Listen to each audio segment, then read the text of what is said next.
Pernahkah kalian merasakan detakan yang begitu cepat setelah melakukan olahraga atau aktivitas fisik yang melelahkan?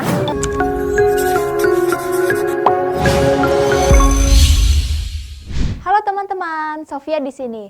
Nah, kali ini kita akan membahas mengenai peredaran darah. Sebelum kita belajar mengenai proses peredaran darah, kita akan mengetahui dulu nih alat peredaran darah.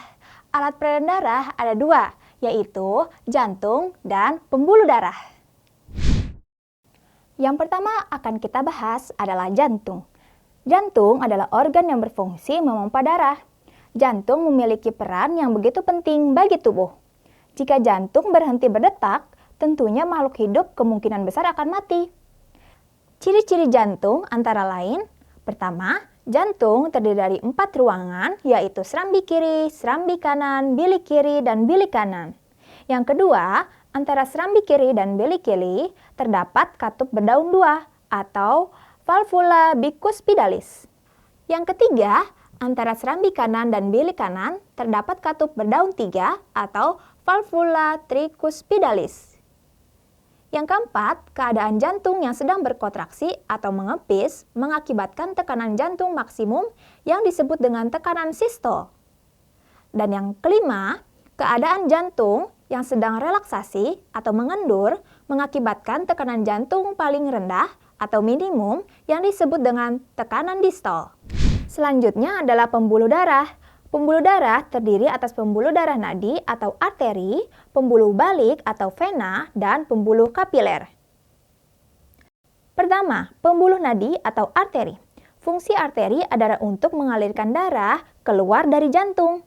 Arteri terdiri dari arteri pulmonalis, berfungsi mengalirkan darah dari bilik kanan ke paru-paru yang banyak mengandung CO2. Selanjutnya ada aorta atau nadi besar, yang berfungsi mengalirkan darah dari bilik menuju seluruh tubuh dan banyak mengandung oksigen.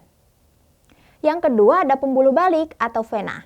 Fungsi vena untuk mengalirkan darah menuju jantung, terdiri dari vena pulmonalis yang berfungsi mengalirkan darah dari paru-paru menuju serambi kiri jantung.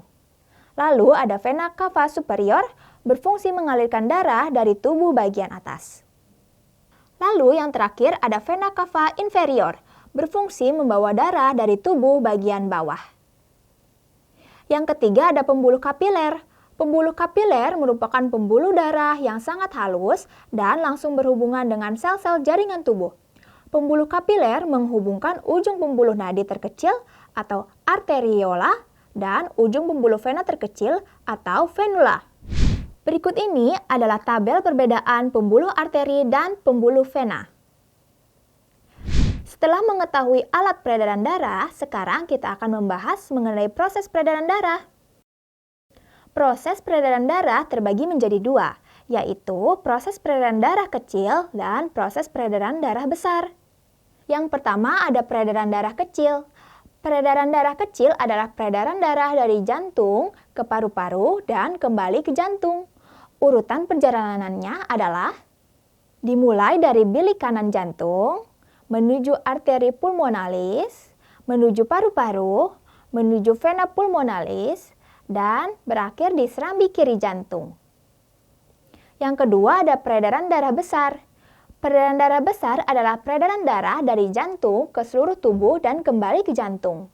Urutan perjalanannya adalah dimulai dari bilik kiri, menuju aorta, menuju pembuluh nadi, menuju pembuluh kapiler, menuju vena cava superior dan vena cava inferior, dan berakhir di serambi kanan jantung.